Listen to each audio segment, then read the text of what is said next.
शारदीय नवरात्रों का आगमन 15 अक्टूबर से होने जा रहा है। ऐसे में मां की उपासना करने वाले साधकों के लिए इस बार नवरात्र में क्या है खास, क्योंकि नवरात्र शुरू होने से ठीक एक दिन पहले ही ग्रहण भी पड़ रहा है। हालांकि ये ग्रहण भारत में दिखाई नहीं देगा, लेकिन क्या इसका कोई असर पड़ने वाला है हमारे जीवन पर? क्या नवरात्र में ये ग्रहण मां के उपासकों को प्रभावित कर सकता है?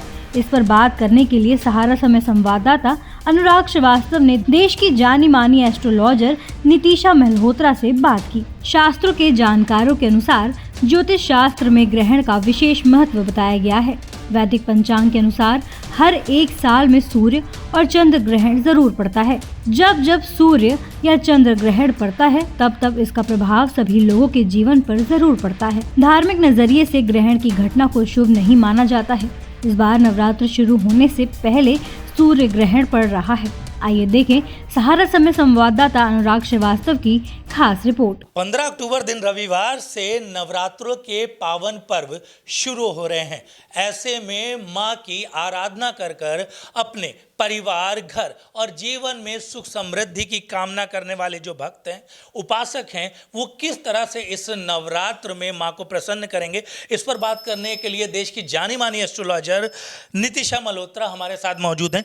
इनसे जानेंगे क्योंकि पितृपक्ष जो हैं वो जिस दिन समाप्त हो रहे हैं 14 तारीख को, उस दिन सूर्य ग्रहण भी पड़ रहा है। क्या इसका कोई असर नवरात्र पर पड़ेगा, इस पर भी बात करेंगे। हाँ, आइए बात करते हैं नितिशा जी से। नितिशा जी, सबसे पहले ये जानना चाहूँगा कि इस बार के जो नवरात्र हैं, ग्रहण के साथ जो खत्म हो रहा है पितृपक्ष, तो क्या उसके नवरात्रों पर भी उसका कोई असर पड़ने वाला है? और जो उपासक हैं क्या विशेष करें, किस तरह से पूजा करें जिस पर इस बार नवरात्रों में कुछ अतिरिक्त फल मिले भक्तों को? तो सबसे पहले सभी को जय माता दी। और मैं सबसे पहले बात करूंगी नवरात्रि पर्व पर। ये शारदीय नवरात्रि 15 अक्टूबर दिन रविवार से शुरू हो रहे हैं और ऐसा कहा जाता है कि दिन रविवार से जब नवरात्रि लगती है तो माँ की जो सवारी होती है वो होती है गज यानी हाथी। तो माँ हाथी पर आने वाली है और जब भी माँ गज यानी हाथी पर आती हैं तो स्थिरता देती हैं, स्टेबिलिटी देती हैं, धन की स्थिति को अच्छा करती हैं। ऐसी स्थिति माँ तो बना रही है, लेकिन एक दिन पहले जो सूर्य ग्रहण पड़ रहा है, जिसको आप खगोलीय घटना मानते हैं, और इस महीने में 2 ग्रहण पड़ने वाले हैं, एक अमावस्या पर सूर्य ग्रहण और पूर्णमासी पर चंद्र ग्रहण। ये बिल्कुल असर डालेंगे हमारे पूरे भारतवर्ष पर और कई देशों में इनका असर हमें देखने को मिलेगा।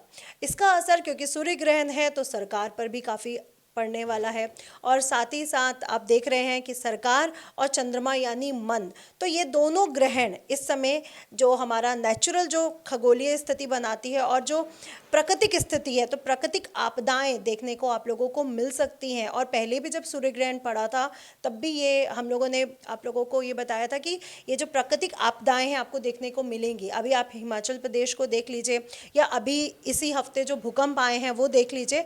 आने वाली स्थितियाँ भी ऐसी ही बन रही हैं कि आपको प्राकृतिक आपदाएं देखने को मिल सकती हैं। अगर बात करी जाए नवरात्रों के इस महापर्व की, तो जो उपासक होते हैं देवी माँ के, उनके लिए कुछ एक विशेष कुछ ऐसा उपाय है जिससे जल्दी उनकी जो मनोकामनाएं हैं वो पूर्ण हो सकती हैं? बिल्कुल, ये नवरात्रि पर्व हर 6 महीने में मनाया जाता है और मनाया ही इसलिए जाता है कि प्रकृति रूप माँ पार्वती, माँ दुर्गा को प्रसन्न किया जा सके।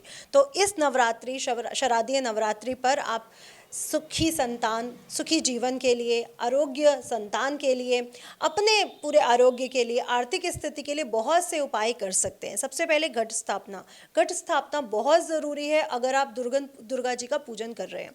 तो इस बार जो घट स्थापना का समय रहेगा वो दोपहर का समय रहेगा। 11:23 से लेकर 12:20 तक ये समय रहने वाला है। तो इस समय घट स्थापना का समय, ये दिन का जो समय है, अभिजीत नक्षत्र हमें मिल रहा है, बहुत बेहतर, बहुत बेस्ट समय है। आप लोग घट स्थापना ज़रूर करें। साथ ही साथ अगर आप ये 9 दिन, क्योंकि 28 को दशहरा हम लोग मना रहे हैं, विजयदशमी का त्यौहार मना रहे हैं, इन 9 दिनों में अगर आप 9 रूपों को प्रसन्न कर लेते हैं, अष्ट सिद्धि 9 निधि के दाता, यानी 9 अष्ट सिद्धियां और 9 निधियां आपको प्राप्त होती हैं। इसमें आपके सभी मनोकामनाएं पूर्ण हो सकती हैं, जिसके लिए आपको माँ को प्रसन्न करना है और दुर्गा सप्तशती, दुर्गा मंत्र, दुर्गा चालीसा, इनके जाप करते रहने हैं। अगर बात करी जाए तो इस बार का जो एक स्थापना का जो समय आपने बताया ये चीज़ें, लेकिन जो एक आप बता रहे हो कि दो यहाँ इस बार ग्रहण इस जो महीना है इस मंथ में दो ग्रहण पड़ रहे हैं। पहला ग्रहण तो लगभग नवरात्र से पहले खत्म हो जा रहा है, लेकिन जो दूसरा ग्रहण है क्या कोई नवरात्रों के पूजा पाठ पर या किसी तरह का एक व्यक्तिगत जीवन काल पर किसी प्रकार का कोई असर डालने वाला है? बिल्कुल, इसमें हम आपसे कहेंगे कि जिनका मन कमज़ोर है, जिनका मन अपने पे जो कंट्रोल नहीं कर पाते, आजकल आप लोग बच्चों में डिप्रेशन, बड़ों में डिप्रेशन, एंजाइटी के जो वो देखते हैं, उनके लिए ये बहुत नेगेटिव रह सकता है। लेकिन मैं आपसे ये कहूँगी जो माँ के शरण में आ जाता है उसके लिए ये सब ग्रह दोष निवारण हो जाते हैं। इसलिए माँ के शरण में आ जाइए और ये जो चंद्र ग्रहण या सूर्य ग्रहण से पड़ने वाली जो अशुभ प्रभाव है इनसे आप बच सकते हैं। बस गर्भवती स्त्रियों को थोड़ा सा ध्यान रखने की ज़रूरत बनेगी, क्योंकि ग्रहण गर्भवती स्त्रियों के लिए अच्छे नहीं माने जाते हैं। तो ये थी हमारे साथ देश की जानी मानी एस्ट्रोलॉजर नितिशा मल्होत्रा, जिन्होंने शारदीय नवरात्रों को लेकर बताया कि किस तरह से इस बार माँ की उपासना करनी और भक्त किस तरह से माँ के उपासक बनकर माता रानी को प्रसन्न कर सकते हैं और अपने जीवन की मनोकामनाओं को पूर्ण कर सकते हैं। कानपुर से वीडियो जर्नलिस्ट रवि शर्मा के साथ सहारा समय के लिए मैं अनुराग श्रीवास्तव। ऐसे ही देश दुनिया के तमाम अपडेट्स के लिए देखते रहें समय डिजिटल। वीडियो को लाइक करें, दोस्तों के साथ शेयर करें और चैनल को सब्सक्राइब करना बिल्कुल ना भूलें।